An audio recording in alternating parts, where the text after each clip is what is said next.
Good afternoon. Welcome all to Naples United Church of Christ. My name is Mark Williams, and I serve as the senior minister here. And I want to begin by thanking two wonderful community organizations, Greater Naples Leadership and the Collier Community Foundation, who have partnered with our church to help make today's forum possible. Will you all join me in thanking them?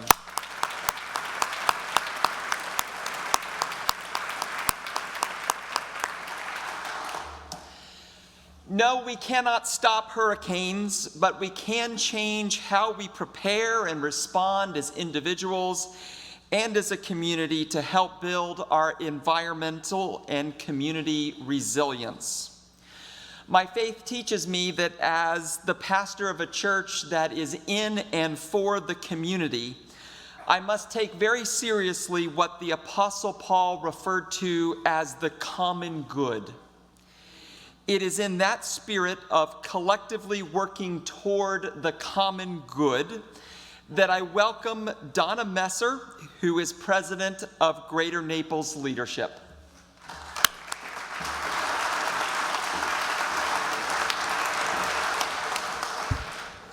Thank you so much, Reverend Williams. Hello, everyone. I'm Donna Messer, president of Greater Naples Leadership, and we are so happy to be back here at NUCC for our third annual community forum, this time partnering with the Collier Community Foundation on hurricane resilience. Our goal today is to help you learn, prepare, and empower yourselves to adapt and recover from severe storms. For those of you who don't know GNL, that's what we do for our members: educate and inspire a network of service-minded leaders to impact positive change in our community.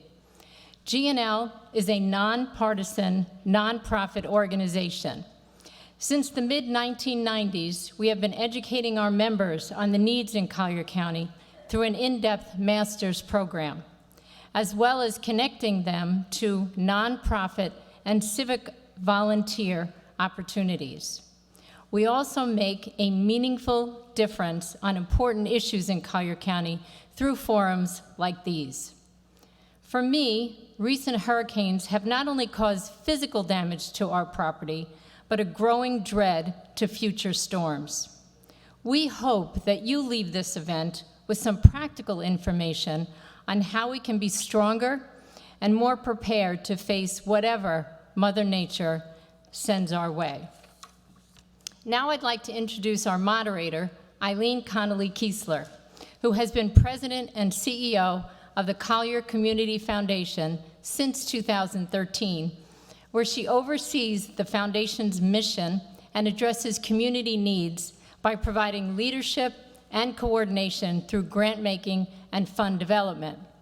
Since joining the Collier Community Foundation, assets have grown from $62 million to over $334 million.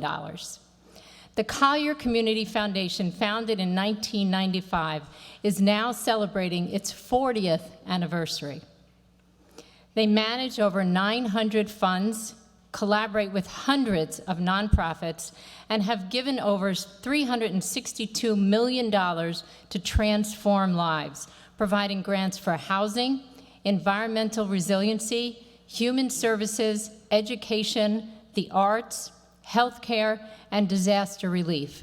$32.7 million in the 2024 fiscal year alone. Please join me in welcoming Eileen.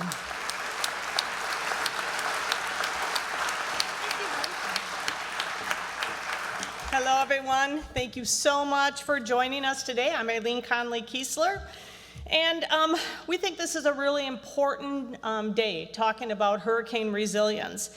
And it's great to see so many of you here today who are passionate about preserving our community. At the Community Foundation, we feel this forum is a vital key to one of the focuses on our disaster relief. Since 2017, when we first activated the Collier Comes Together Fund, we've raised over $13.9 million for disasters such as Hurricane Irma and Ian, COVID-19, red tide, and the wildfires.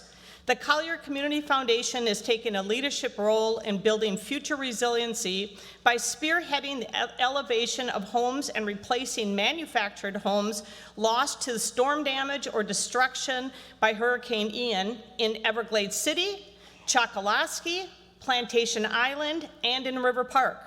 Several homes are now safe from future flooding, and thanks to funding from the State of Florida Department of Commerce. In our forum today, you'll learn why building hurricane resilience is essential for protecting our homes, businesses, and coastal lifestyle. Our expert speakers, Matt Devitt, Dr. Jennifer Geraldo, and Dan Summers will share critical insight from understanding hurricane formation and coastal risk factors to practical strategies and community projects that enhance our preparedness. We'll show you a video highlighting the city, county, and the Naples Botanical Gardens resilience efforts, followed by question and answer period for your questions to our panelists. This event is calling to action all of us who have come together to learn and strengthen our collective resilience in the face of increasing storms. So you have these yellow cards in the pews, so feel free to ask questions of any one of our panelists or general. There are going to be people walking around to pick them up throughout this entire panel discussion. So again, when you think of something, write it down. We invite you to stop at our tables on the way out to learn more about how our community partners with addressing resilience. We thank to all the organizations here today for their efforts in building a safer, more resilient future for Collier County. You'll see their names on the screen. And I'd like to kick things off today by introducing our presenters. At the conclusion, again, we'll be taking questions from the audience. And again, those cards are there. Feel free, you're probably going to hear that after every speaker. The cards are there. Feel free to fill them out. And volunteers, again, will be collecting them. So our first presenter, Chief Meteorologist Matt Devitt, Southwest Florida's most trusted meteorologist, has guided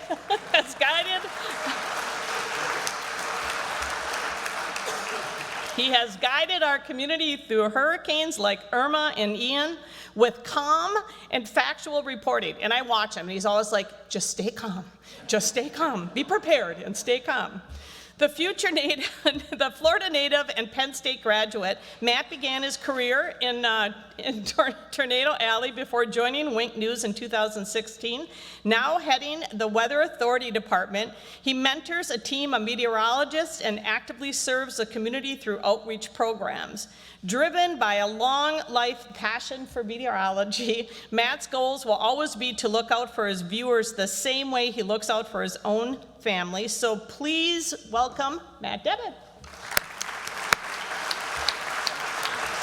You bet. I got to ask a question about the little yellow thing. Yeah. So as we were watching the news last night and they started talking about what's in the Atlantic and this little yellow bubble, I was like, well, yeah, he just said it went poof, so you can all relax.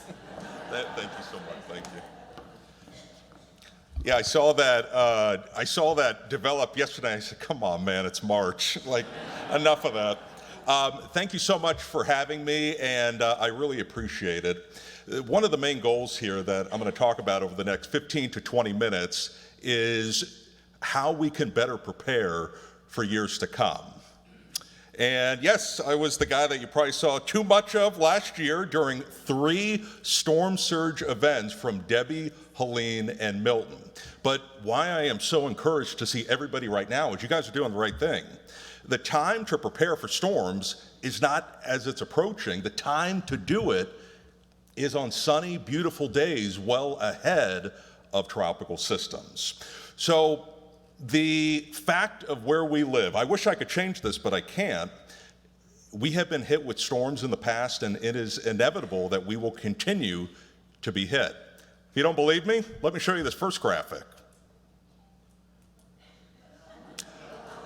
This is how many times Collier County has been hit since 1850. It looks like a bowl of spaghetti, right?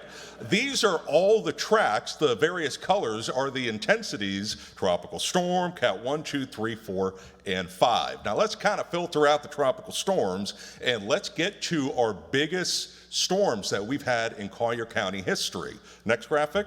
Take you all the way back to 1960, a major hurricane called Donna. In my opinion, this one was even a notch stronger than Irma in 2017. It packed a punch. We had storm surge up to 12 feet in Naples from this storm. Next graphic.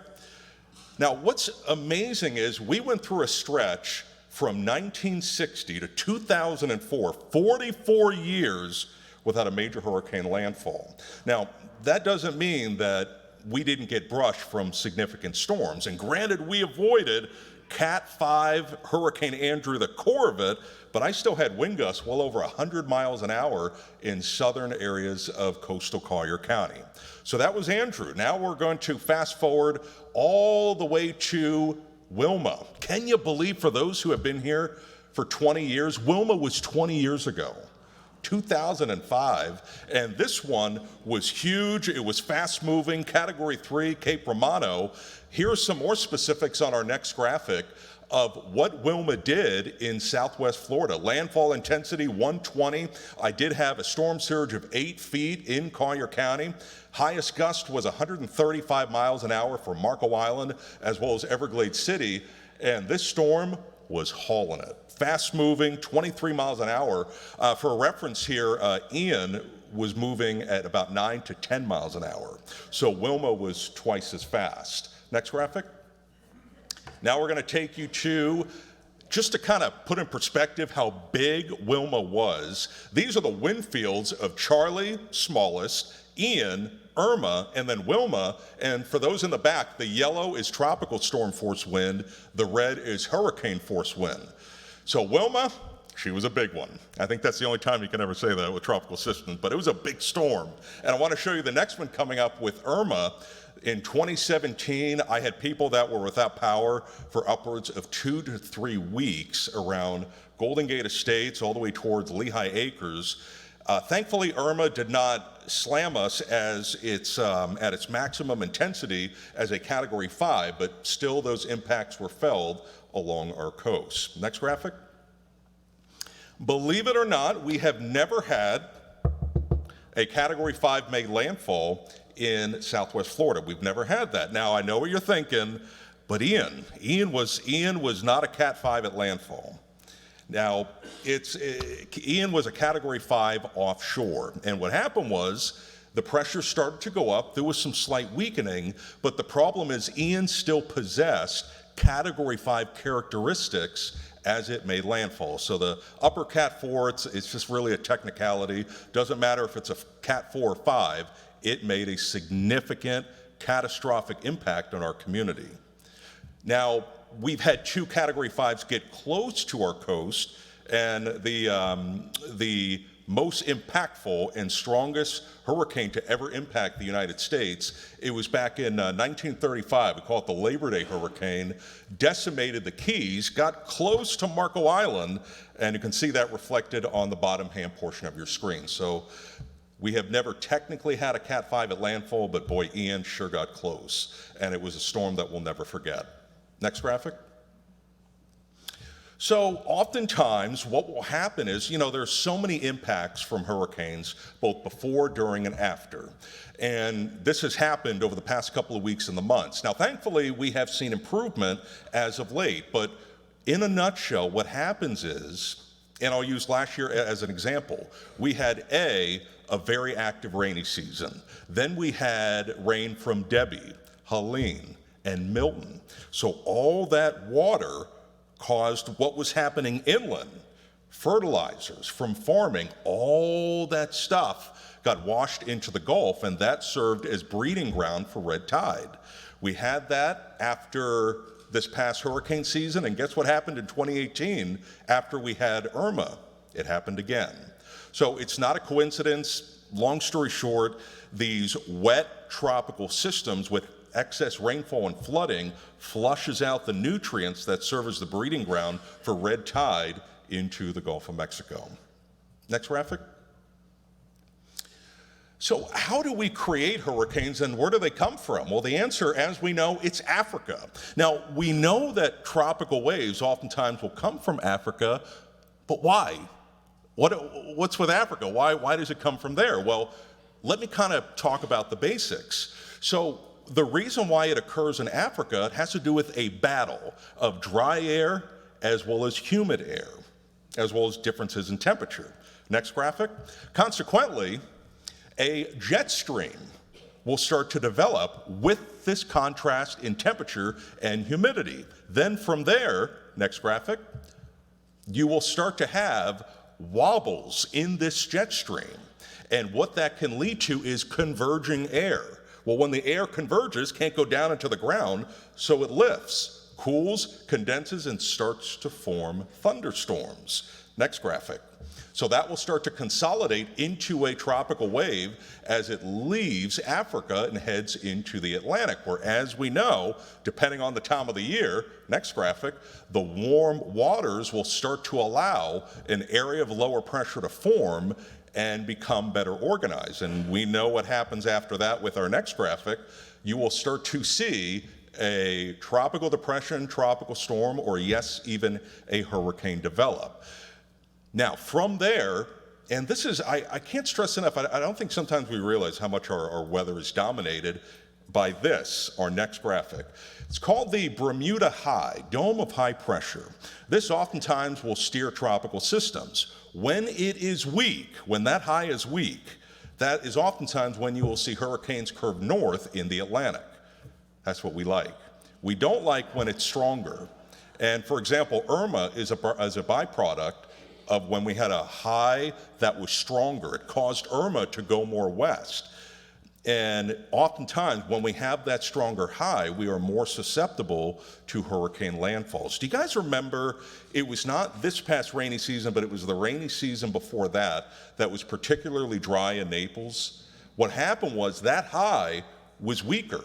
Our winds started to, as a result, come in from the Gulf and from the southwest. That blew the better rain chances and the greater rainfall to Miami and Fort Lauderdale, and as a result, they had one of their wettest seasons on record. So that high, believe it or not, controls a lot of our weather. Next graphic. Okay, so it is an undeniable fact that we're getting warmer. We are. Now, where it gets political, and I don't want to touch it with a 10-foot pole, is why.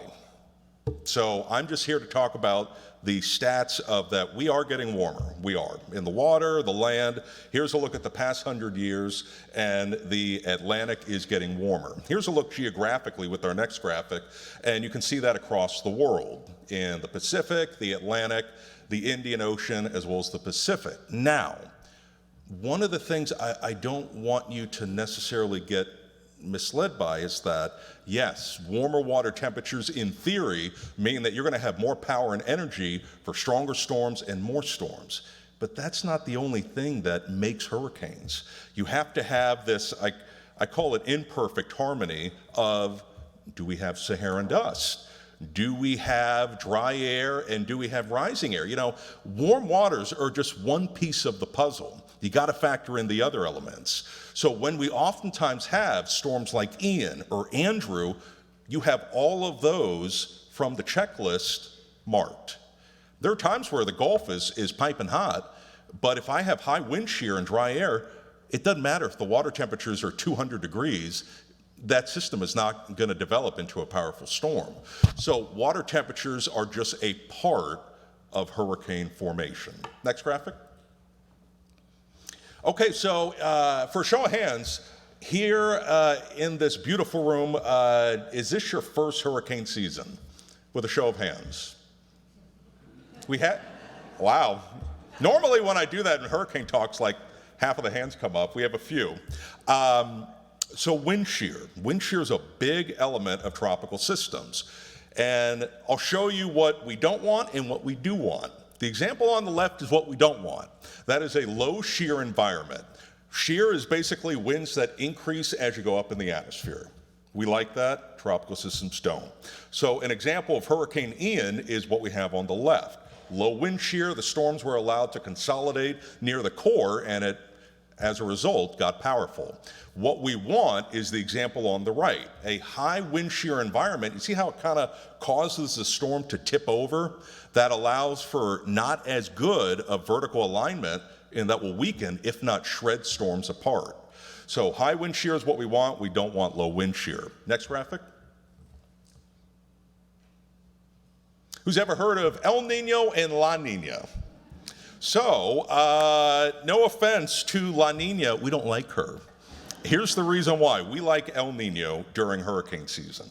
So in this example, and I'll explain it for those in the upper row in the back, the image on the left, El Nino is defined as warmer than normal water temperatures in the eastern Pacific. Those waters, believe it or not, have the ability to alter weather patterns across the world, and consequently, they increase wind shear. We like that high wind shear into the tropical Atlantic. That's why we like El Nino. We don't like La Nina, the example on the right, which is cooler than normal waters in the eastern Pacific, because that can lower wind shear in areas where hurricanes form. The current outlook for this hurricane season is right now a battle between neutral conditions and a La Nina. I think right now the probability for an El Nino is 10%. The other 90% is a split between either a neutral phase, where it's not either of them, or it's La Nina. So that's the current outlook for this hurricane season, what models are showing. Next graphic. You know, Matt, is there anything that can save us, any saving grace? And we do see some pretty decent rounds of what's called Saharan dust. Dry air at the mid and upper levels of the atmosphere, basically about 5,000 to 15,000 feet up, comes in from Africa, and that dry, dusty air gets sucked in from tropical systems and can hurt them depending on the time of the year. Our main Saharan dust months are June, July, the first half of August, and no surprise, once the Saharan dust levels start to lower, we see the peak of hurricane season. And the absolute peak is September 10th. And no surprise, when we've had hurricanes Donna and Irma, they made landfall on the same day, it was September 10th. So that is the peak of our Atlantic hurricane season. Next graphic. So this was a look last year. We had 18 storms, 11 hurricanes, 5 major, and we had, as I had noted, 3 storm surge events. I'll be very honest with you guys, I was exhausted by November. I could not wait for winter, and when we start to have storms develop in November, I was like, all right, wrap it up, enough. And I'm sure I wasn't the only one that thought that. I'm very sensitive in my wording on TV because I could not tell you how many people picked up hurricane PTSD after Ian. I'll never forget, in 2023, I would do hurricane talks. I'd mention the word Ian, and then I would see people get emotional in the crowd. And that is my promise to you on TV. I'm a no BS, no hype type of guy, and it's for that reason. And you guys deserve that. You deserve the facts and nothing more. And that's the way that I will always be. Next graphic. I think this is crazy. This is completely true. This is a list of water levels in Naples since 1965. 5 of the highest 9 have been in the past 3 years. And you can see on the top of the list, Ian, the sensor, Dan can tell you this, it washed away and it failed, so it very well could have been higher than 6 feet. It washed away and got destroyed. And then you can see right below it is Milton, right below it is Helene. Next graphic. How storm surge works, it's basically because wind is a force and you have a lot of wind with a hurricane, it's forcing up the water. And you can see the amount in feet above the astronomical high tide. That's your storm surge, and that's where you get coastal flooding. Next graphic. So you probably have seen this graphic. It's what's called a worst case scenario inundation. 9 times out of 10, it's not going to reach those maximum levels. But as you can imagine, from the broadcast end and from the emergency management end, we would rather over-prepare you than under-prepare you. 9 times out of 10, that won't completely verify, but there's always that chance. There's always that chance it could if all the ingredients come together, and we unfortunately did see that with Ian on Fort Myers Beach. Next graphic. And that is based off of your local elevation. Here's a look at, and I'll explain this in the back, these are the Hurricane Helene surge levels. You can see Collier County, we had about 3 to 6 feet. Dan's team and the Collier County Emergency Management did an awesome job during Helene, and let me show you the next graphic with Milton, getting everybody prepared and also taken care of before, during, and after the storm. Here was a look at Milton. Had very similar surge values of about 3 to 6 feet. I'm waiting on the official report from the Hurricane Center, which should be coming out shortly with more specifics on these water levels. Next graphic. Here's a look at the highest storm surge ever in Southwest Florida since 1850. I'm a big weather history buff, and I went back all the way 200 years, and Ian is the highest in at least 200 years. 15 feet, Fort Myers Beach, followed by, there was a very infamous hurricane, 1873, 13 feet. There's Donna at 12, Irma at 10, followed by Wilma, Charlie, and others. Next graphic. One of the most important things I have to say is right now, when it comes to where a hurricane makes landfall, location is everything. I'll never forget, after Ian, I had a viewer reach out, and as you can imagine, I get good emails and I get bad emails. I had a guy in Punta Gorda, the title of the email was "You Stink," and I then read the email, and he said, "I live in Punta Gorda, and you said I was going to get 12 to 18 feet of storm surge, and I didn't. You stink." And of course, the thing I'm laughing at is, you got to keep your house. What are you complaining about? And but what that gentleman did not realize is that his location with Ian, he was in a favorable spot when it comes to surge. Let me show you that. So in this graphic, you can see the counterclockwise motion on the northern side had the wind coming in from the land. So this is Charlotte Harbor. It sucked out the water because the wind was coming in from the land. Now, where you do not want to be with a hurricane is the next graphic.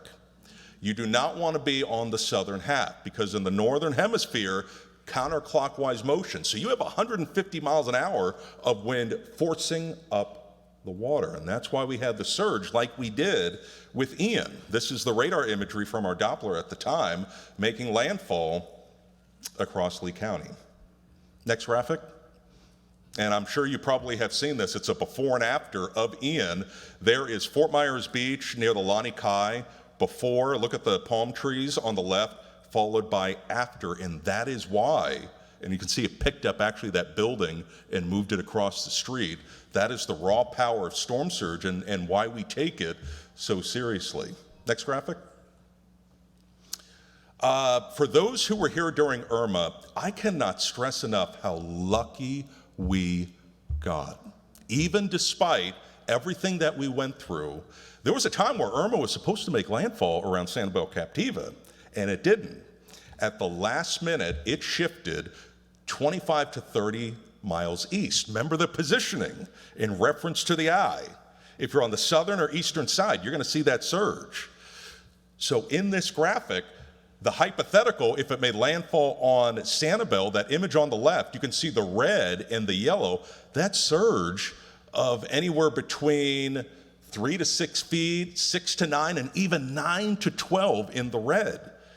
But thank goodness, right at the last minute, it shifted east. Now, it was not good news for Plantation Island and Everglades City. They saw every bit of that storm surge because they were on the eastern side as the wind was coming in from the Gulf. Next graphic. And same case with Ian. You can see the storm surge levels for Collier County and Lee County. The orange, 6 to 9, the red, 9 to 12, and the pink, 15 feet. Next graphic. I think I'm almost done. Let's see. Oh yeah, this is the last one. Woohoo! Good time. Okay. So how you create higher storm surge is bigger storms, stronger storms, slower storms, as well as how it approaches our coast and what angle it does that, as well as our daily tides, full moon, new moon. If all of these come together, that is what can sometimes be that hypothetical worst case scenario for storm surge. Next graphic. So that is my presentation, and once again, I just want to reaffirm that, like she said, my job, I know that sometimes when you turn on TV and during hurricane coverage, you'll get the guy standing outside, whipping around left and right, and the Weather Channel looks like they're praying for dear life. I'm not going to do that to you. I see that, and I'm like, oh, geez. So I'm a no-hype guy. You guys deserve that, and that will be my promise to you with every future storm. Thank you for your time.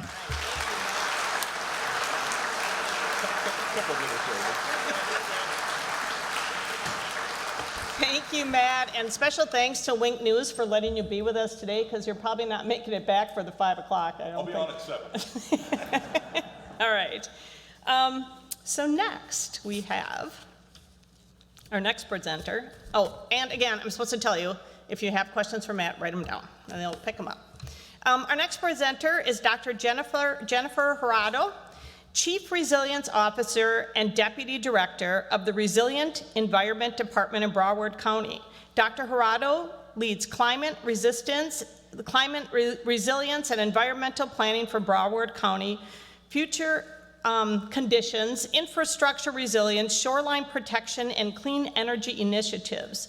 She has forged key public-private partnerships contributing to major projects like C51 Reservoir, which is the first multi-jurisdictional water resource development project in South Florida, and flood risk mitigation studies.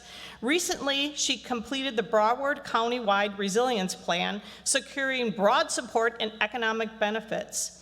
A participant in the Southeast Florida Regional Climate Change Compact since 2009, and she was honored at the as a White House Champion of Change in 2012. Dr. Jurado holds a PhD in marine biology and fisheries from the University of Miami, so please join me in welcoming Dr. Jennifer.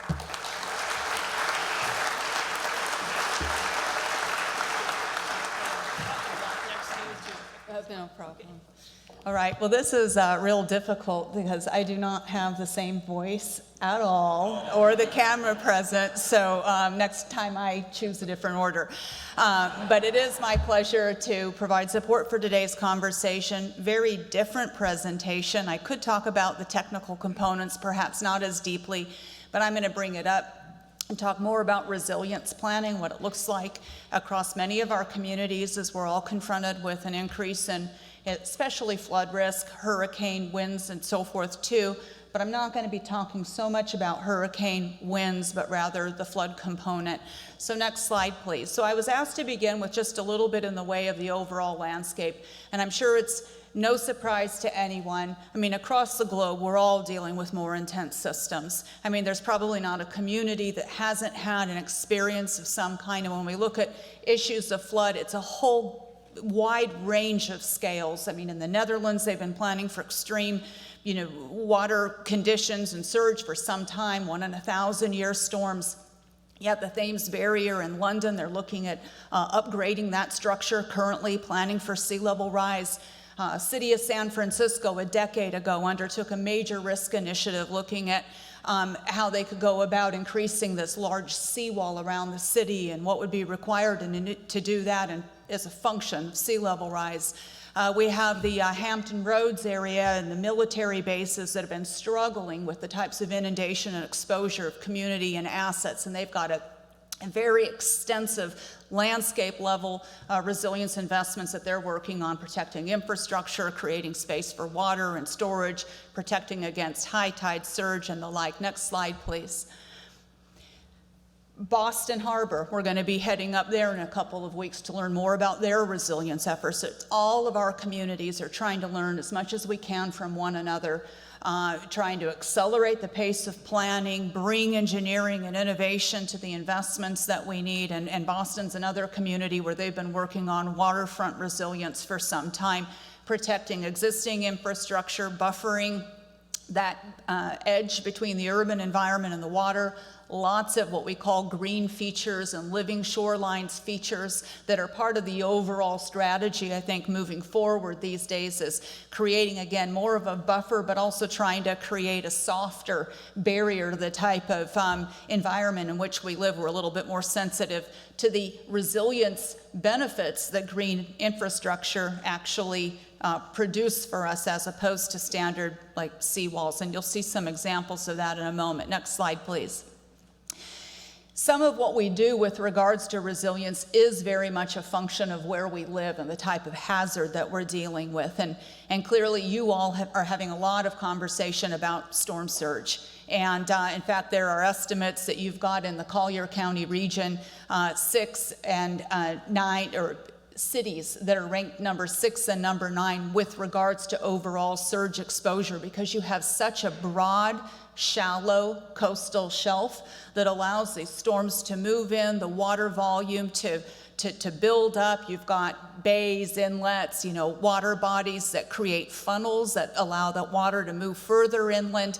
And without a barrier to really break that water, you're dealing with some very significant surge.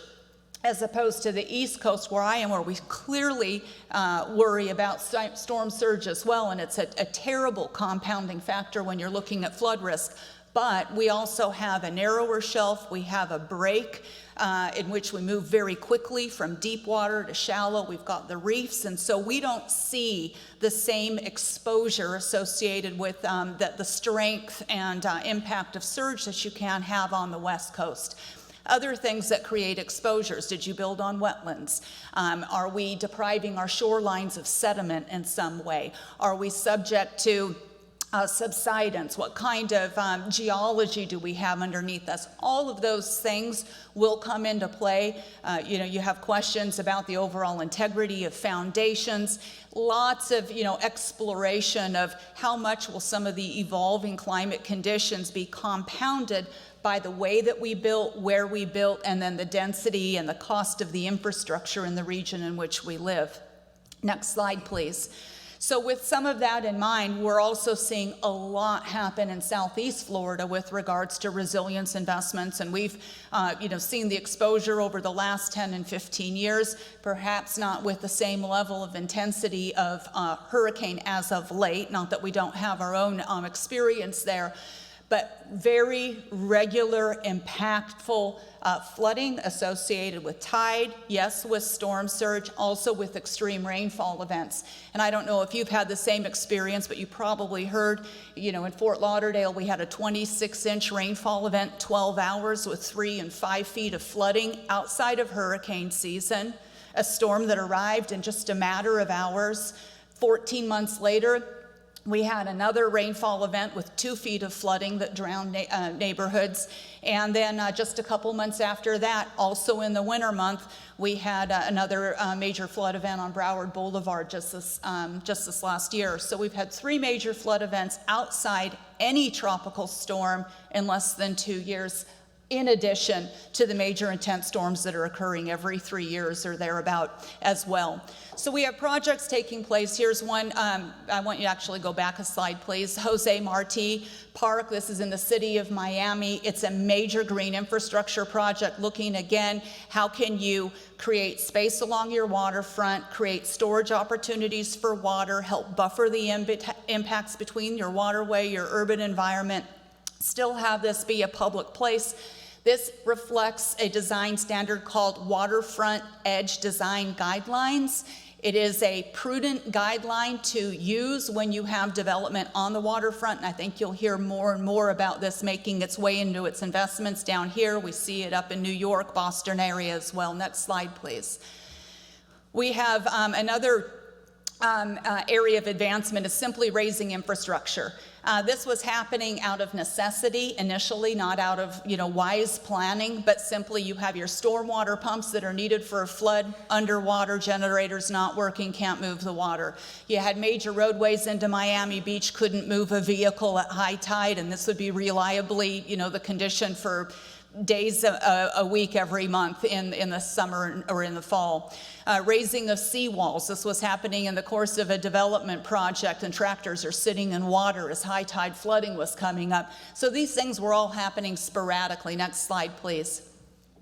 We've also seen more in the way of shoreline protection. Broward County ourselves, we've adopted a goal of having 80% dune presence across all of our beaches as a resilience measure.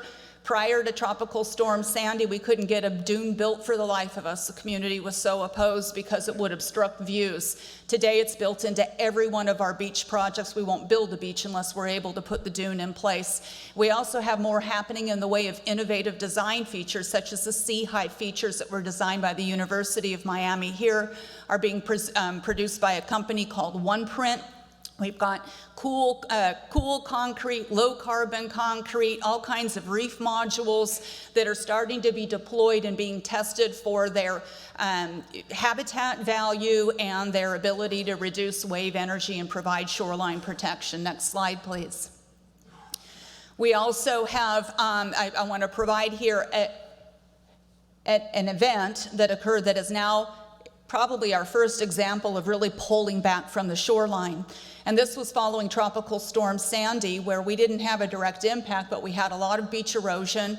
A month later, during, I think it was the Thanksgiving season, we had a mild onshore wind, but coupled with extreme high tide, and saw more than 1,000 feet of A1A collapse. With that particular event in Fort Lauderdale, we reduced the lanes of traffic to 1 lane in each direction. We removed parking, we pulled the road back. We put in 30 feet of sheet piling to stabilize the infrastructure should it happen again, built back the beach, and put a dune in place. So that was a major resilience investment, probably the first of that scale that we began to see take place, because the magnitude of the cost is like 50 times more expensive per foot to build back this system as opposed to just keep sand in the beach in the first place. So we really need to ensure shoreline stabilization. Next slide, please. And then also investments in stormwater management systems, basically one-way valves on storm pipes so you don't have backflow of water into communities.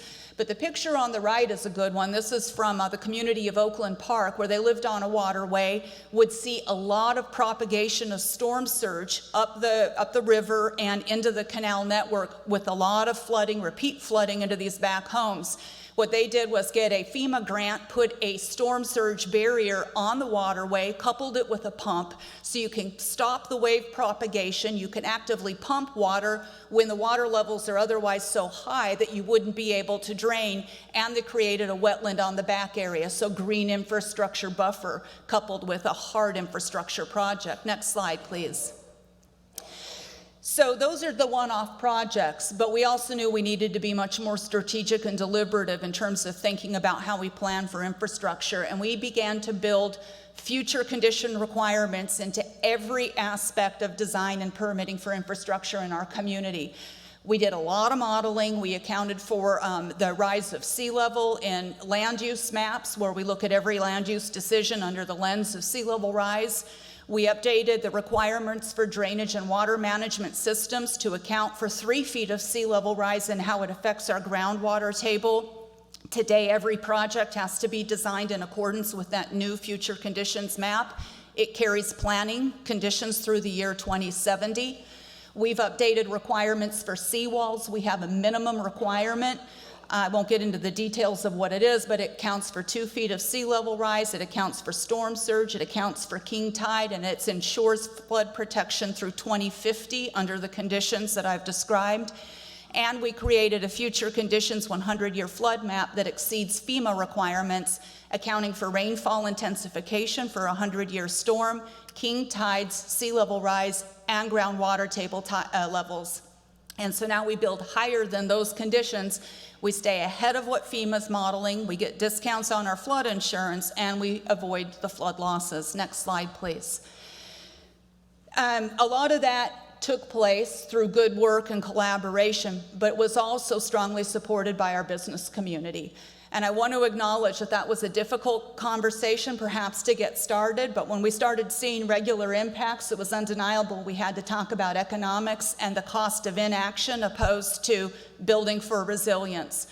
We now work every year, major convenings like this, with our municipal leadership, our county leadership, our business leadership, talk about what's happening for resilience planning, what we've done, where we need to go. We've built support for all the initiatives I just referenced, as well as support for a countywide resilience plan, which we were working on for the last 2 years. Next slide, please.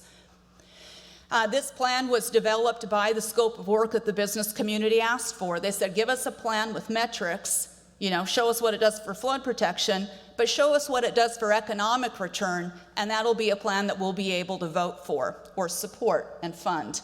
So we undertook that charge, we undertook the work. Next slide, please. We conducted an extensive amount of modeling, 81 different combined, we call it compound flooding, all those scenarios I talked about in different conditions, modeled with storm surge, up to 100-year storm surge, 3 feet sea level rise, rainfall intensification, etc. Next slide, please.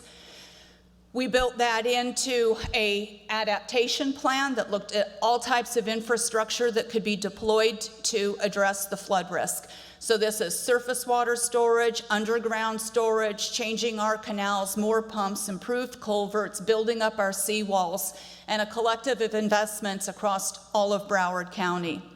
And there's a summary of some of that on that right panel. Next slide, please. We also showed the performance. In this particular slide, we're looking on the left of the areas of flooding with 2 feet of sea level rise, 100-year rain event, and 100-year storm surge. And then we put the measures into place and look at the flood reduction. We were able to pull 67% of the properties that otherwise would have had been intruded with flood water. We're able to pull out of those conditions. And we know that storm surge, again, was one of the real compounding factors. And in some cases, we have to invest in additional seawall up to 7 feet NAVD, which is, again, it's a standard. But we're expecting with time we're going to have to up that seawall investment because of the challenge that storm surge presents. But the goal isn't everything's dry all the time under all conditions. The goal is keep as much as we can dry and limit the flooding expanse duration and the damage that's associated with that. And there will always be certain conditions where you're just going to have to evacuate, and there will be some exposures. Next slide, please. Here's an example just of the types of things that are modeled in that system when we talk about green infrastructure and storage. And I did want to say that there's a bill making its way through the legislature this session focused on green infrastructure and working to develop rules and standards that will help get more of this type of infrastructure permitted, especially in the coastal environment. And that'll be really key to being able to move more quickly on these types of investments. Next slide, please. We've created a visual tool that allows the community to look at their neighborhood under the types of conditions that we've modeled. We've got virtual renderings of the flood conditions with inaction and with action, and will help build support, presumably, for the value of the investments as we're really able to look at the localized opportunities. Next slide, please. But that really moves us over into what do you do with all these things. We're embedding it more so into our land use and our planning. We're looking at a next map that's going to be the assignment of additional water storage through the redevelopment process. The business community is prepared for this, and they've talked about being able to relax their own tolerance for regulation. We're going to have to do more with every dollar that's being expended in the community. Next slide, please. We've translated the results to economic outcomes. We're looking at being able to avoid, on annual average, $4 billion in the way of residential flood damage. That's by accounting for low-risk, high-impact events and low-frequency, high-impact, and high-frequency, low-impact. So avoiding $4 billion a year in annual exposure, preserving $30 billion in residential real estate value, preserving $20 billion in flood insurance coverage and maintaining that affordability, and $1 billion in ad valorem tax revenues that are actually needed for the rest of the services. So these are the types of economic outcomes that we're talking about. Next slide, please. And then finally, the cost. We did conduct planning level cost estimates. It's a $30 billion investment to deliver the resilience that we modeled. But we estimate about 2/3 of that cost will happen through natural redevelopment, investment that happens through our properties and at homes. So some of that's private, yep. The same way of a lot of our infrastructure that has been developed that we have today. But we also estimate an additional nearly $10 billion will need to come from the public sector. And we're starting to have the conversation about how will that work. Most of the cost is seawalls and storage, surface water storage, and the other projects are not as costly as those first two components. Next slide, please. And finally, I'm concluding. I know time is short, but I want to acknowledge the continued role of the business community. The business community worked with us on that plan. They endorsed it up front. They participated throughout. We have economic resilience work groups at the regional level, at the Broward County level. We have our annual convenings. They support us in our annual summits. So they're very present and involved in the dialogue and supportive. And in the next slide, you'll see that they actually brought together the community of business leadership in the unveiling of the plan and asked for support. And it was a cross-section of leaders and strong endorsement for being there as we look to really delve into what's required for the next step, understanding that we've done the work, the impacts are here, they're not in 2050, they're not in 2070, and we can't afford any delays with this next step, which is critical implementation. And I've got some wrap-up slides, but I'm just going to maybe leave them on the summary for 2 seconds, and hopefully we can talk about questions that you might have a little bit later. Thank you. Thank you. Thank you, Jennifer. We certainly all learned a lot, and maybe what we can do in Collier County, and maybe it's time to lay our plan down against your plan and see where we go from here in this county. Very extensive and very impressive. But next, and now to report on resilience efforts here in Collier County is Dan Summers, Director of Collier Emergency Management. He brings decades of experiences from his early career in New Hanover County, North Carolina, where he coordinated numerous presidential disaster declarations and established advanced EMS programs. A graduate of Thomas Edison State University and the FEMA Senior Executive Leadership Program, Dan has testified before Congress and contributed to national emergency management initiatives. Today, he leads Collier County's comprehensive preparedness, response, recovery, and mitigation efforts, managing 32 presidential declared disaster. His lifelong dedication to public safety reflects an unwavering commitment to safeguarding our community. So please welcome Dan Summers.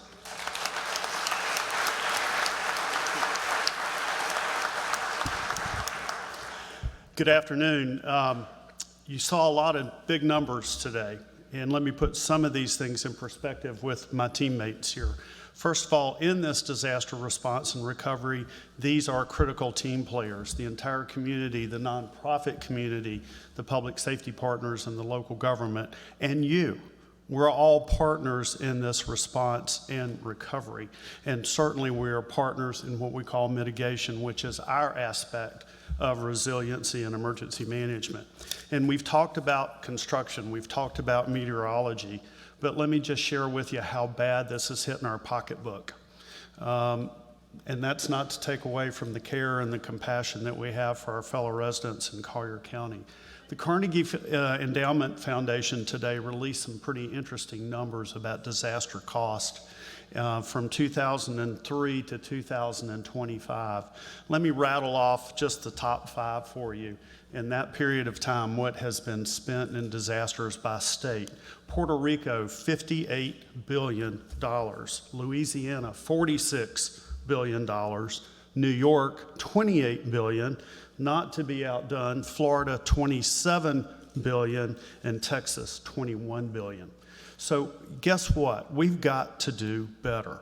We cannot continue on this path of the damage repair cycle that we deal with, and we're seeing larger audiences being impacted by the need for individual and family grant needs. And again, our foundation, the Community Foundation, and our other nonprofits in Collier County have really stepped up to help those in need. I want to thank Jerry Quarles and Josh Starrett are out front with the table on my team. EM coordinators that work on financial reimbursement and volunteer agency assistance are also here. And again, our partnership with Matt and the things that we do during real-time events. Let's go to the next slide. Let's talk a little bit about our vulnerability. As if we haven't you haven't lived the vulnerability, just remember what's here from kind of a social science perspective. Increasing population, aging infrastructure, more intense storm likelihood, more wildfire interface as we build out in eastern Collier County. We, the emergency management community, are now being challenged by FEMA cuts and concurrent disasters. We've had disasters here in Collier County where our vendors had to go all the way to Oregon to recruit personnel for cleanup. We've also had to deal with the impacts of our own human capital. You know, it's one thing that if you are a county government, a city government, a first responder, and your home is also impacted. So lots of impacts there in human capital. And finally, according to USA Today, and I wonder why I don't get invited to lunch by the real estate community, which U.S. county has had the most declared disasters? Collier County. We're good. We bounce right back. It's okay. But again, the majority of that being some of the wildfire activities. Let's go to the next slide. Here's what you need to know in Collier County and what you need to know about disasters as one of your micro-learning events today. So, and that is simply this. All disasters are federally funded, state-supported, and locally executed.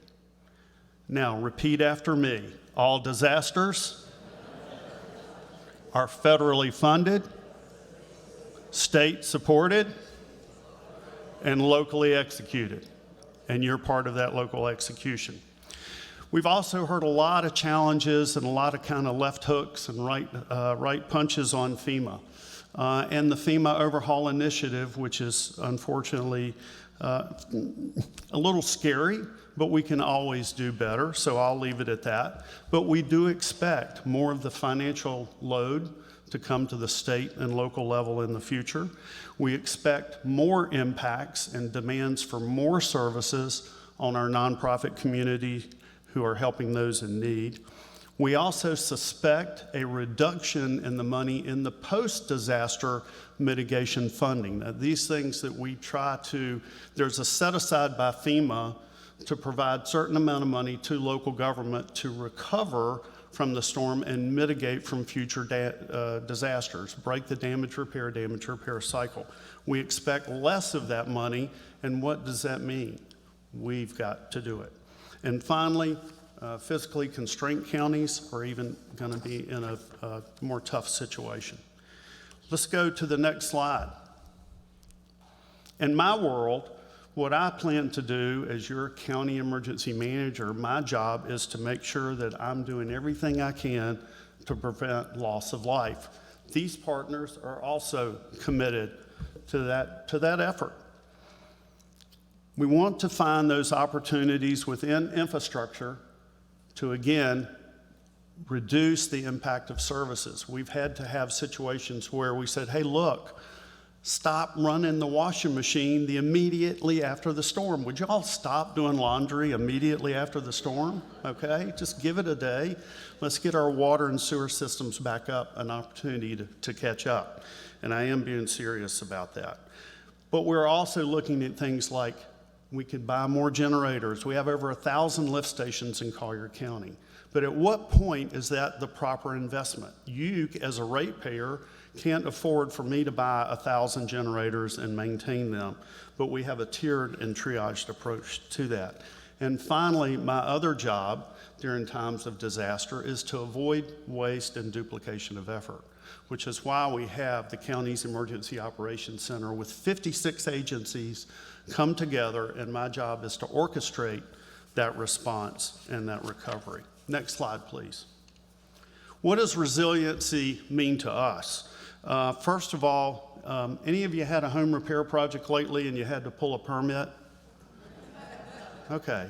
Well, before you completely cuss out the building inspector, remember it's the building code official at the end of the day that has won the battle against the storm. Whether it is from elevation and new construction, or whether it was wind mitigation, because in Florida, the need for stronger codes or even adaptation at the local level, it's the building code official, as much as you may hate him or her some days, is the one that brought you to victory because you probably had less damage in your home here in Southwest Florida than in other places. We've talked about the evacuation concept where we want you to hide from the wind and run from the water. Matt gave you a great discussion on storm surge.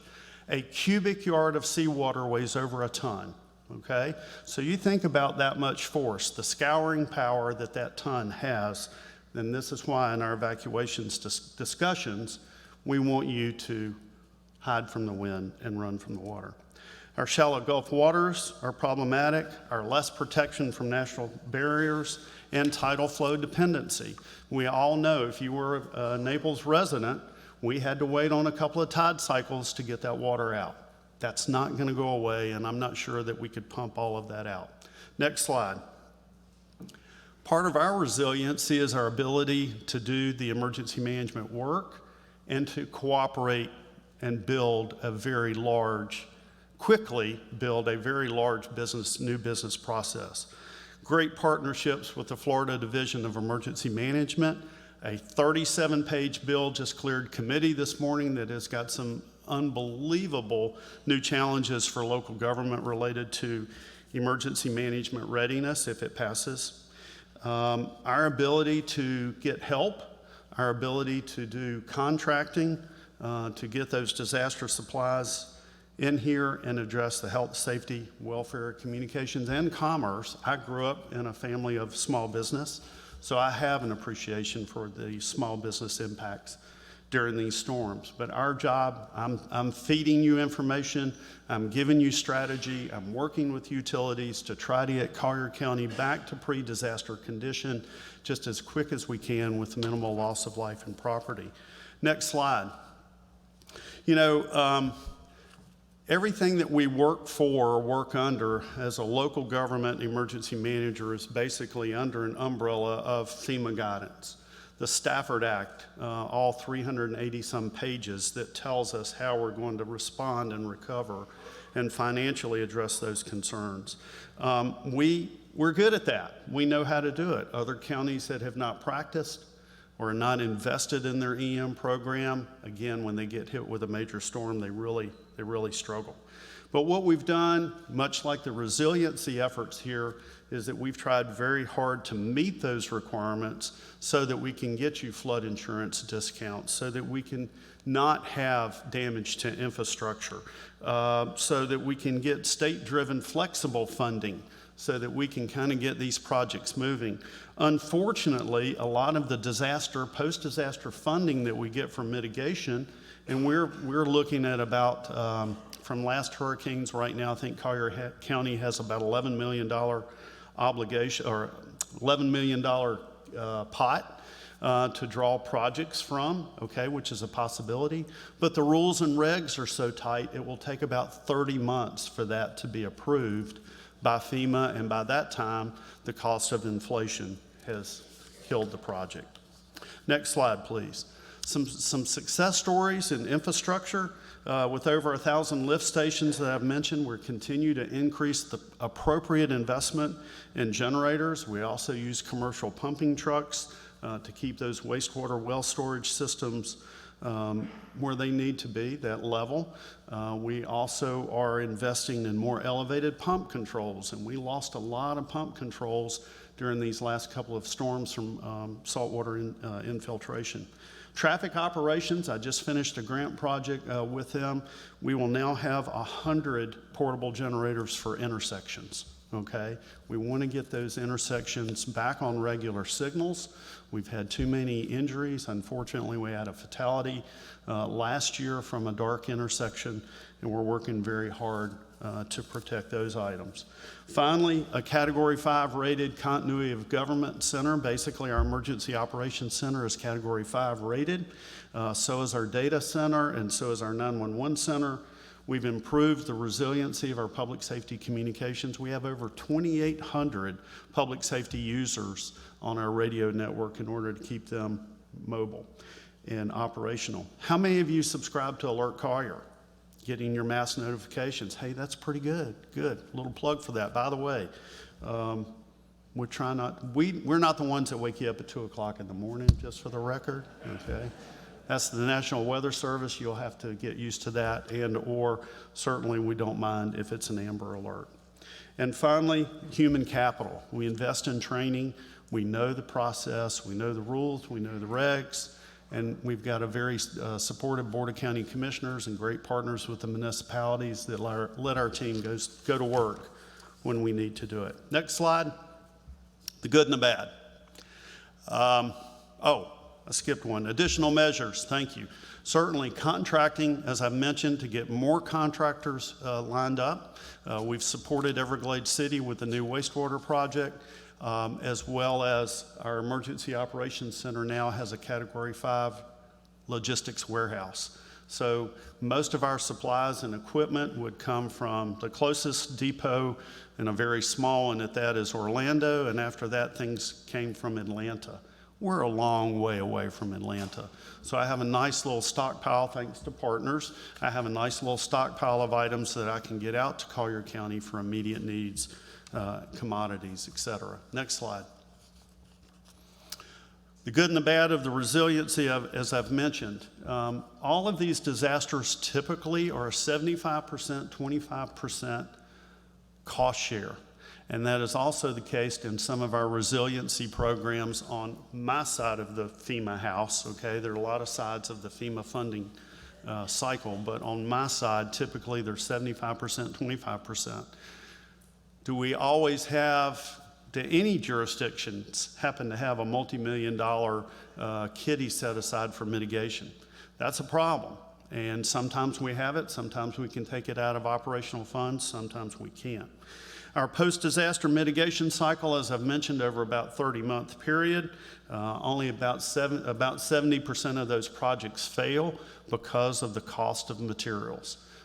It's not unusual in county government for us to take 2 years to go to bid, and we may have seen an 18 to 30% price increase in prices, which again will throw these grant resources off.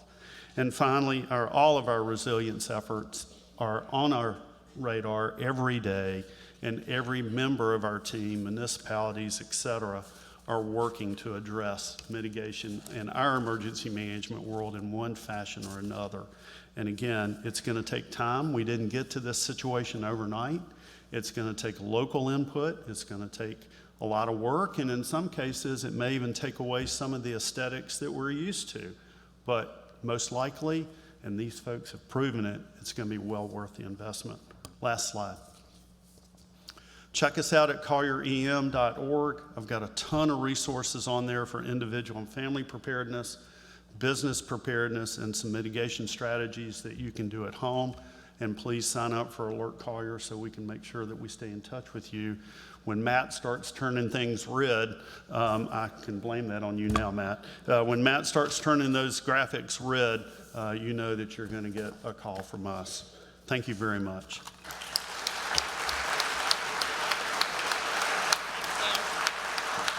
Thank you, Dan. Thanks for working to your commitment to safeguard our community.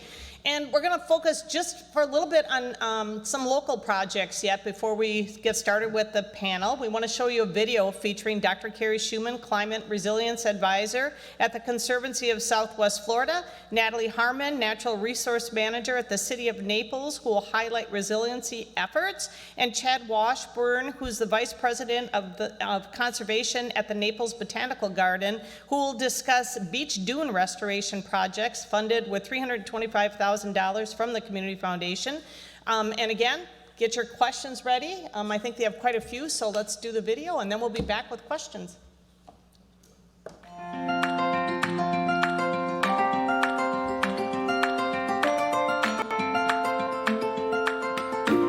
Southwest Florida is no stranger to hurricanes, flooding, and rising temperatures. At the Conservancy of Southwest Florida, we're working to ensure our communities are not just prepared, but resilient. The Conservancy has been working on sort of climate as an issue for a while, as it's sort of woven in through a lot of our other work. So we've been exploring the ways that we want to contribute to local resilience. With stronger storms and more frequent flooding, the question isn't if we'll be affected, but when and how we choose to prepare. One of the key ways has been working in the space around nature-based solutions.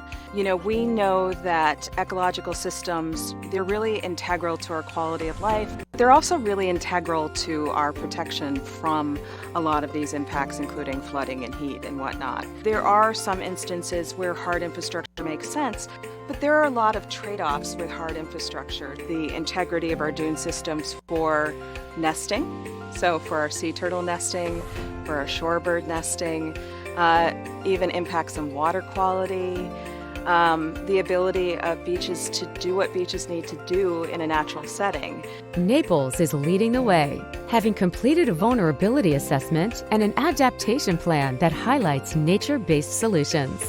One of the strategies in that adaptation plan does point to exploring nature-based solutions. So I think at this point, our approach would be to think about, are there opportunities in sort of our home turf to start to look at these options and start to reach out and communicate with people about what those could look like as a way to interact with a community that's been very proactive. We want to support the people who are part of this process, this adaptation process. We want to support them in their process of doing that and doing that in a balanced way. One of the things that would be great is for people to try and see if their community has been doing planning. The City of Naples is a great example where you can just do a search for City of Naples and resiliency. It goes to their webpage. You can take a look at their vulnerability assessment. You can take a look at their adaptation plan, and that'll help you understand a little bit about what our local community is facing. Wanting to see that balance where we don't lose what's really important for our quality of life and our environmentally based economy is to be asking those folks engaged in planning, to be asking your city officials, your county officials, to be really thoughtful in their planning, to be, looking at nature-based and what we call hybrid. Those are those options that look at the best of both worlds, and to be asking, can you explore what those could look like for us? Can you help us, implement those? So I think, asking for those is going to be really important. Naples is no stranger to the power of nature. Rising sea levels, stronger storms, and extreme weather are real challenges. That's why the city is taking action. So the city has completed an adaptation plan and vulnerability assessment. And we are in the process of working through the adaptation strategies, and this is a list of 47 strategies that will help us become more resilient to future flooding and heat concerns. Some strategies are already in action. The city is making sure resilience is built into every new project. So if they were in the design stage, we went ahead and made sure that resilience efforts were included in that design. And if they were in actual construction, we looked to make sure that they did adhere to resilience measures. Naples is balancing natural solutions with smart infrastructure. We're working closely with the Conservancy of Southwest Florida to help us develop some ideas for nature-based solutions in our area. In addition, the Army Corps of Engineers has also proposed some nature-based solutions, which we'll find out about when they complete their study for Collier County. Collaboration is key, and residents play a big role. We also reach out to community groups like HOAs and give updates on what we're working on now. And we try to keep everyone as informed as possible. Naples is committed to a resilient future, but resilience takes funding, planning, and community support. As the resilience efforts continue, we are going to need quite a bit of funding in order to make our city more resilient. Help us help you. We would really like for the residents to support those efforts. Anytime you want to reach out and get some questions answered or just have a conversation, feel free to reach out to me and we can have a conversation. Together, we can build a stronger and more resilient Naples. Collier County's beaches, more than just a scenic destination, they are a crucial barrier protecting our homes, businesses, and infrastructure from the power of the sea. So the beach dunes really are our first line of defense against hurricanes. And they provide that protection when we get high winds and high wave energy. But recent storms have devastated our coastline. But we've had several significant storms over the last few years that have really eroded our beaches, and they've impacted the ecosystem that builds those dunes. And with those gone, we really can't trap and keep sand in place that builds that natural protective barrier. That's why this project is so vital. Restoring 13 miles of coastline with 1 million native plants to rebuild our dunes and protect our future. So really the goal was to restore that ecosystem. So it's an environmental project, but it also impacts the community. It impacts economics, because beaches really are the economic engine of our community. Dunes are more than just sand and sea oats. A thriving, resilient dune ecosystem depends on biodiversity. Some of the other species like the sea oats, they're the core of the ecosystem. We didn't find those plants planted out in restoration projects, and we quickly realized that as a botanical garden, we conserve plants. We also conserve ecosystems. And here we have one of our most important ecosystems. It's our protective barrier. It holds sand in place for the beaches, which are our economic engine, and it needed restored. But we need all of those other species that are part of that web to be there to ensure that the beach dunes are healthy and resilient. They cannot recover as quickly if we do not have all of the biodiversity that they need to be a functioning ecosystem. A resilient coastline starts with all of us. Every plant, every action, every effort helps protect our beaches for future generations. This beach dune restoration project is just the beginning. As our community really continues to invest in protecting our beaches, protecting our tourism industry, we're working with the city and the county to improve management practices on the beach. This planting is the first planting, and it will take time for it to grow in.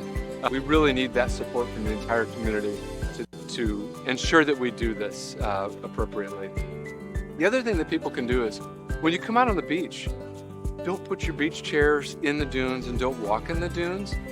Really, we want to keep just that impact can have long-lasting impacts on the plants that are there. So we really want to make sure that people respect the plants and please keep off of the dunes to ensure that we can have these healthy, protective ecosystems. By working together, we can restore our dunes and secure the future of Collier County, one plant at a time.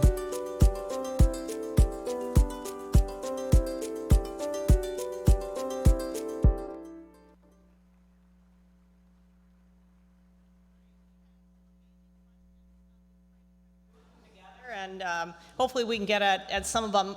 First question was, will the presentations be online? Yes, I believe the Community Foundation will have it, as well as GNL. I'm not sure about the church, but you can try one of these. Okay, Matt, you're up. So here's the question. Will the NOAA cuts affect the ability for you to forecast, or how does it affect Collier County? Okay, so obviously this is complex. Doesn't help, that's for sure. And here's why. There are multiple layers to it. I'll give you some examples. First off, Who's ever seen those weather balloons? The weather balloons, we launch them every day, multiple cities. Those weather balloons, they go up high in the atmosphere. They analyze temperature, dew point, wind. Well, that data goes into our computer models. If you have less weather balloons, hypothetically, you would have a less accurate forecast to a certain degree. We also, who's ever seen, and I'm sure pretty much everybody has, those spaghetti models that we show on TV. One of the new age computer models that I used last year and I've used since 2023, it's called it's a brand new hurricane model called HAFS.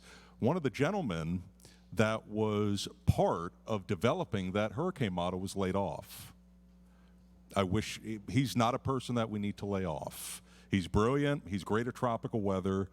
I've also seen delays in getting Doppler radars repaired recently. And the big thing, I'll just be quite frank with you, is Dan has done a great job in getting tide sensors and also keeping up with the Naples base sensor, but I have a huge void in Charlotte County. We don't have any.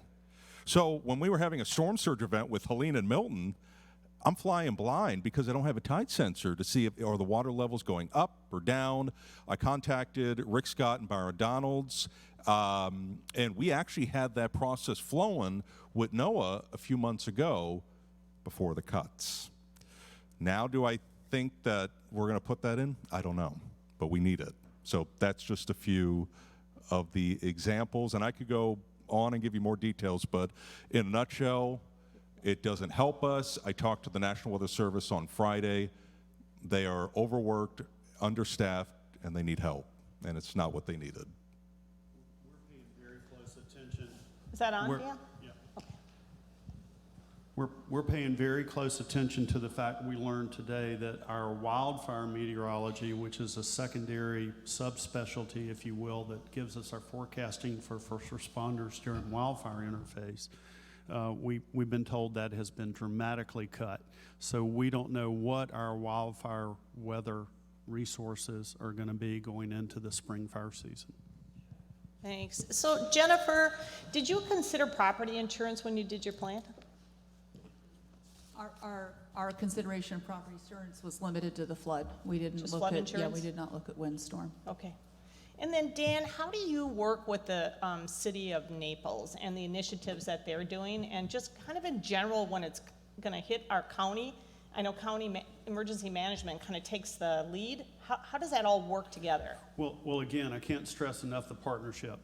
So yes, the city of Naples will do their operations to the extent that they can manage, that they can support with the resources they have, whether it's staff or contract. And then if they run into difficult times, their next step is to contact the Collier EOC. They have a representative there. Then we will try to broker whatever resource that they may need, whether it is a contract, whether it is something they need to borrow from the county, or if it's a state resource. My job is to filter or triage the need for state or federal support.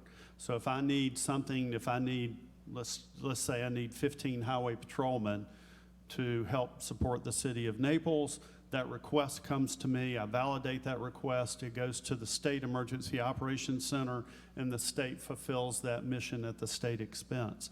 If the state can't meet that particular resource request, then they turn to FEMA, who again can tap any federal agency to support. So that's just one of the mechanisms of the partnership. That's great. Matt, what do you think? Are we gonna have a Helene and a Milton every single year? Can we leave here and feel good and calm? Can we feel calm? The funny thing, and by the way, I'm having a kid in early June. It better be a quiet season. I already got one, and he's a handful. Thank you, I appreciate it. Everybody always asks me that question, and I'll be honest with you, I don't know. I don't know what this season's going to be. But I think the mistake that we make is we focus so much on the numbers. 10 storms this year, 20 storms, 30, takes one. to make all the difference. Classic example I always give in my hurricane talks is 1992. 1992, we had 7 storms. We had 1 major hurricane. Guess who the major hurricane was? It was Andrew. So, and I've had other years like 2010. 2010 verified as an above average year. We had 19 storms, most of them curved out to sea, and you didn't even know that we had an above average year. So in theory, with our water temperatures, with a neutral to La Nina phase, it should be close to average, if not above average by several storms, kind of within that range. I don't have any guidance right now that's showing a crazy hyperactive 30 storm season, but it's also March, so we'll see. So Jennifer, the administration stance on FEMA, how will that affect your project, or how will funding affect your project, just like NOAA for weather? Yeah, we're evaluating, when you look at the longer term investment needs, FEMA is a critical partner in all aspects of pre and post hazard mitigation. But we are looking at strategies, and if we assume a 25% external funding to 75% external funding, and you look at, could you use ad valorem or surtax funding, how do you come up with $10 billion? First, you need local money to be able to leverage, but what are you leveraging against? And if those funds are not available, you're just doing less. I mean, you can't fabricate the money. And it's critical, again, because of the cost escalation. We can't afford, 4 and 5 years waiting for the funding environment to improve. So I hope that we continue to see those investments made, but of course it's uncertain. Dan, do you use volunteers? And if anyone in this audience wanted to volunteer to help you, how would they go about doing that? Well, we absolutely need volunteers, and we need it at different levels. Number one, just being a good neighbor goes a long, long way to help out a neighbor in need. That's job one. Secondly, it's your affiliation with some of our national organizations, such as Red Cross, Salvation Army, Catholic Social Ministries. We have a lot of church groups that have a national disaster engagement. You can participate with those national groups as well. So again, please, we ask you to, be part of the solution, not part of the problem. And if I had to stay home during one of these storm events, number one, I'd drive my wife nuts. And secondly, I can only take, and I've worked with Jim Cantore, so I can say this, I can only take so much of Jim Cantore per day. And so I would much rather use that time to be productive. So help your neighbor or participate. And last but not least, through the philanthropic efforts, through the Community Foundation, throw a little check that way. That money is so well managed locally, as I kind of say, it does so much better than county government does it or city government does it. So, you can help out your neighbor that way as well.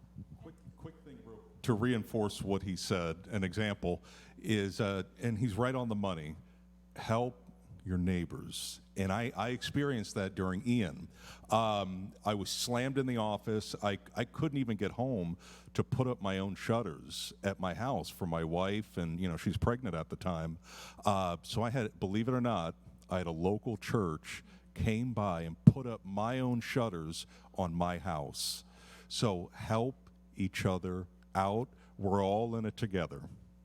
Let me just say that the Community Foundation will activate the Collier Comes Together Fund in the event there's a hurricane or a disaster. Use that fund. The worst thing that can happen is you send your checks to some GoFundMe, thing that goes up and it's gone. And there's a lot of fraud that pops up, which Dan and I and the county have worked on, because the very first hurricane, somebody took a private foundation in Sarasota, just changed it to Collier County and said they were going to be there for the farm workers in Immokalee, and we were able to shut it down within 24 hours. But how much money they got, I don't have any idea. This time around with Ian, Dan's staff were on it. They're calling me, I think within a day or two of Ian, saying, all right, we know we got one fake one up. So, just know who you're giving money to, but that wasn't really part of the plan here. Okay, one more question, because I got to ask Matt this. The UK and the European model versus the American model? Want to touch on that? I get that a lot. Okay. So what's the difference and why do we show it? Statistically, the European model is the most accurate, it's the most correct. And they even have, as part of the Euro model, they also have an AI model that has just come out over the past year or two, and I used it last year. Pretty good. It's pretty good. But here's what I have to say. Do I have any retired teachers in here? Okay, so here's how you think about it. The European model is like a B+ student. The American model is like a B- student. So it's a little more accurate, but even that B+ student can get some occasional C's and D's. And I've seen the European model absolutely miss it sometimes. So we can't always say, just use the Euro model, that's it. You need to come up with a blend of all the various models, and that way you can get a better idea, not putting all your weight in one, but statistically it is the most accurate, but not always right. Here, I'm going to use that. Because we know that, particularly the three of you are probably very well prepared for hurricanes. There's probably nothing you need in your hurricane little kit at home. So we put a few things together for you. You'll each get one of these. And we want you to be prepared, first putting on your floaties. And there are two. Well, that one just isn't blowing up. I have to roll up my sleeves for that one. Then we have the umbrella hat, just in case you're going out in the rain. I'll demonstrate. Yep.